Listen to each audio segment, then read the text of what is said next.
Salut à vous tous, ici Jeff Rose. Alors, de ces temps-ci, Volodymyr Zelensky, le président de l'Ukraine, est en tournée de manière visioconférence, aucunement le choix, à travers toutes les assemblées législatives, essentiellement des membres de l'OTAN, mais peut-être prochainement dans des pays non membres de l'OTAN. Et bien sûr, refaisons un récapitulatif. Je ne sais pas si c'est un mot en français, mais bref, néanmoins. Alors donc, voici quelques dates clés de ces passages. Alors donc, le 1er mars à Bruxelles pour le Parlement européen. Le 8 mars à Londres, 15 mars à Ottawa, le 16 mars à Washington, D.C. Et la dernière, et non le moindre, qui est la dernière de sa tournée mondiale, le 17 mars à Berlin. Et bien sûr, on peut se permettre de se poser la question si Volodymyr Zelensky a pris part à un certain engouement au vedettariat avec ce qui se passe, dont essentiellement l'évasion russe en Ukraine. Car, et oui, il est partout, comme on le voit dans chaque visioconférence qu'il fait. C'est un événement majeur. Tout est relié sans que on s'attende l'inattendu dans chaque présence où il est. Évidemment, c'est relié à la télévision en direct. Bref, néanmoins, ça remet beaucoup de questions, évidemment, et on peut dire que il n'a pas encore rejoint les vedettes de la musique ou encore les vedettes de la télévision, du cinéma ou encore autres domaines du divertissement, mais néanmoins que ça s'approche. Bref, alors donc c'est un peu ça. Mais dans cette vidéo, on va analyser son passage essentiellement en Amérique du Nord, soit à Ottawa et à Washington, D.C. Bref, c'est très excitant et c'est très excitant ou presque pour certains parce que on peut s'entendre que ce n'est pas tout le monde qui a le temps pour écouter son discours ou encore qui n'ont aucun intérêt. Bref. Mais néanmoins que cela a beaucoup déplu à la Russie et qui a totalement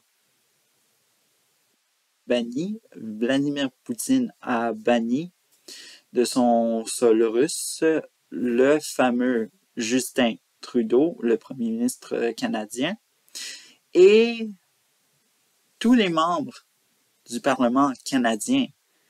Et même chose lorsque c'était à Washington, D.C., Joe Biden et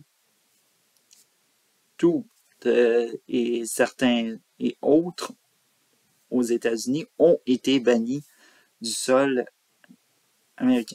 Alors donc, vous voyez à quel point que les réponses à chaque présence de Volodymyr Zelensky ne se font pas attendre de la part de Moscou. Et bref, c'est disons-le, 2 poids, 2 mesures qui se font. Mais néanmoins, qu'est-ce qui est le plus intéressant, c'est la stratégie de communication qu'emploie Volodymyr Zelensky. Alors donc, on le dit, oui, il est présent un peu partout, il est bien sûr admiré un peu partout pour son courage et bien sûr pour protéger son pays qui est, disons-le, avec une invasion russe.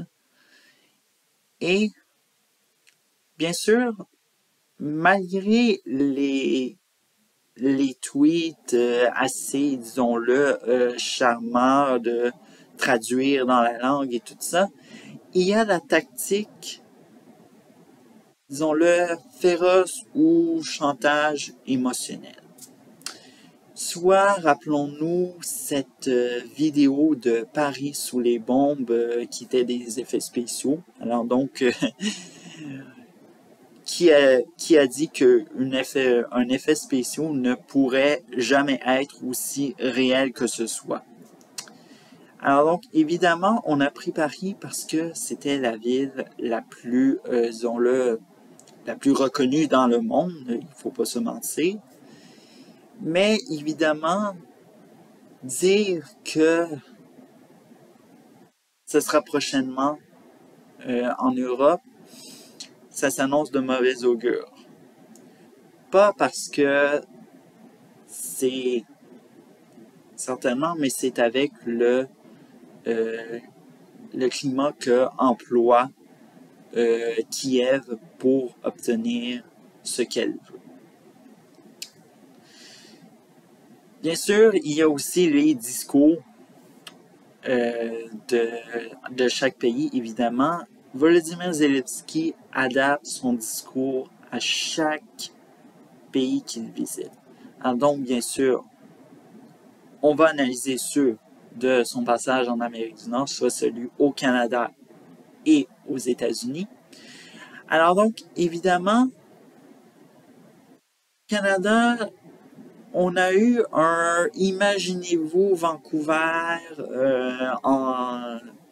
qui devient un siège, ou encore de Toronto bombardé, bref, et autre chose, évidemment, pour faire plier Justin Trudeau et de dire que on y va avec la zone de non-exclusion, bref. Vous voyez un peu où ce que je veux en venir. Et aux États-Unis, on est allé avec un petit peu d'américain. On est allé à l'américaine un peu. Alors donc, on a fait un peu rappeler ce qui s'est passé lors de la Seconde Guerre mondiale avec Pearl Harbor, excusez-moi.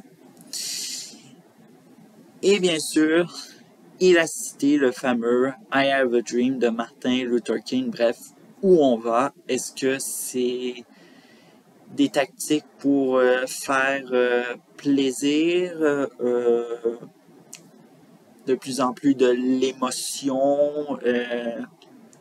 On ne sait pas où va Volodymyr Zelensky dans cette tactique de discours.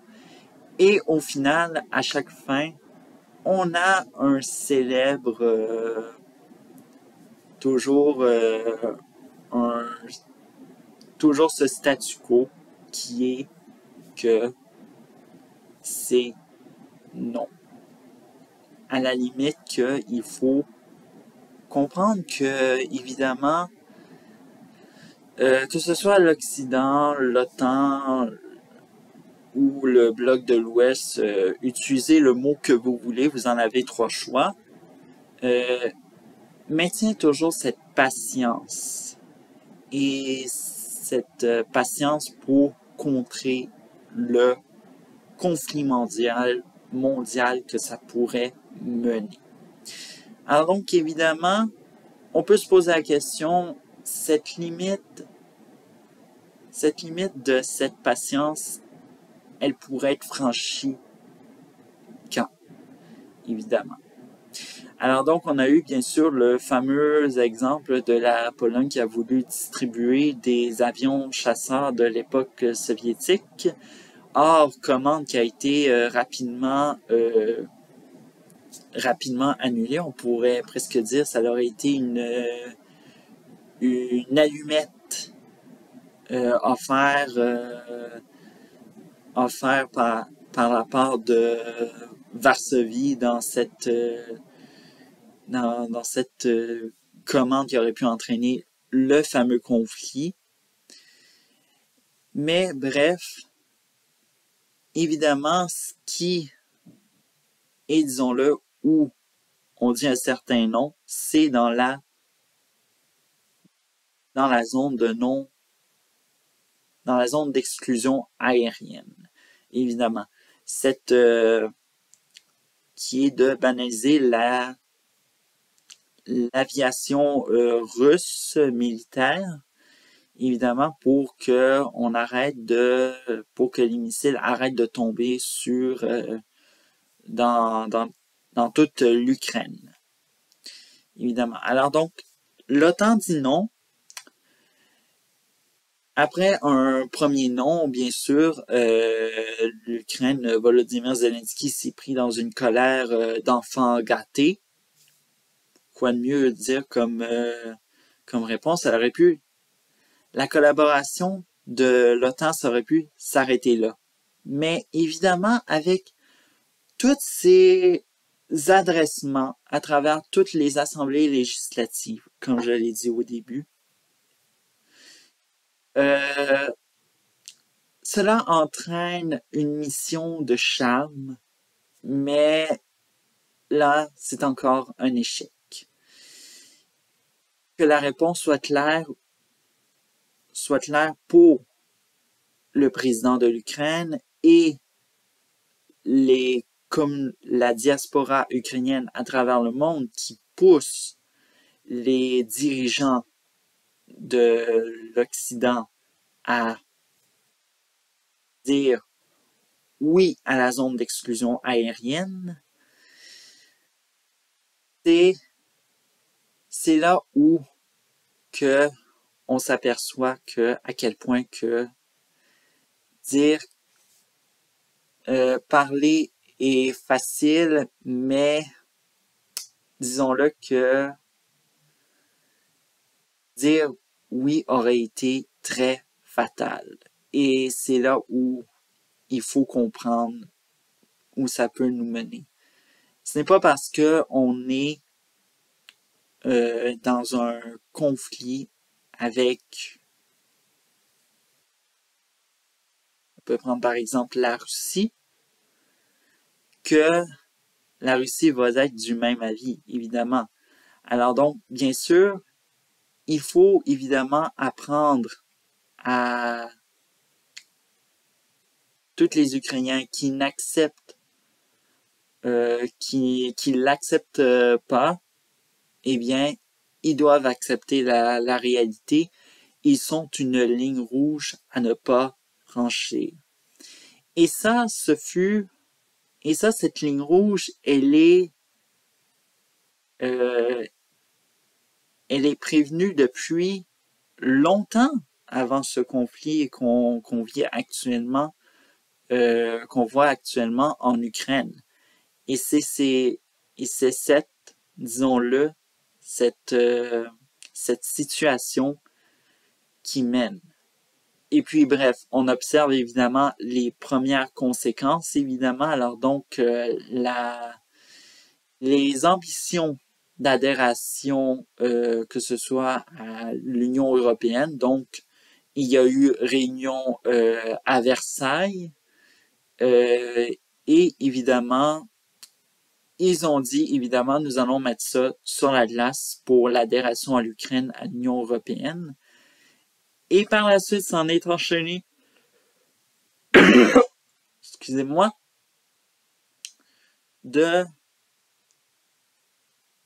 Kiev qui a décidé par elle-même de suspendre son adhération à l'OTAN. Et ça, c'est les premières consciences de cette ligne rouge, évidemment. Et malheureusement,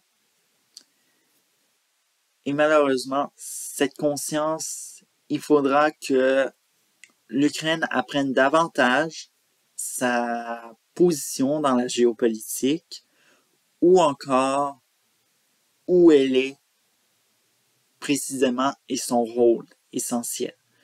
Bref, une neutralité est peut-être demandée, évidemment, alors donc on souhaite que l'Ukraine y renonce, évidemment, ce qui aurait eu des conséquences, car la nouvelle constitution, comme je l'ai dit dans une vidéo précédente,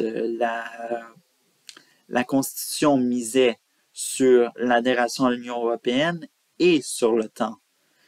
Et évidemment, c'est là où ça fait mal, et si ce n'est pas fait,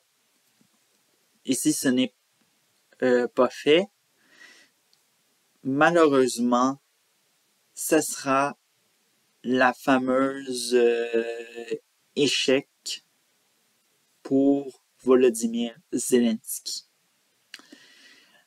Avant de terminer, on pourrait se poser également la question, parce que lors de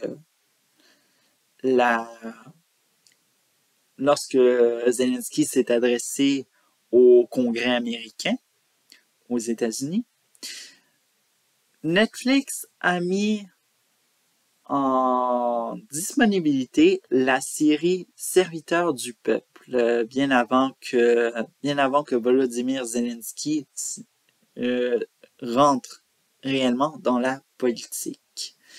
Alors donc, est-ce qu'on peut dire que c'est une coïncidence ou la propagande pro-Ukraine a encore frappé?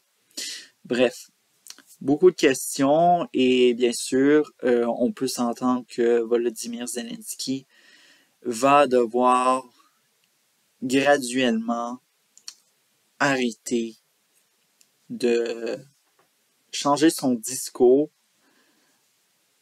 et passer à autre chose, puisque si c'est totalement des noms qu'il reçoit, il n'en reste non le moins qu'il devra se contenter de ce qu'on lui donne toujours, soit des armes et, bref, se contenter d'une zone d'inclusion aérienne.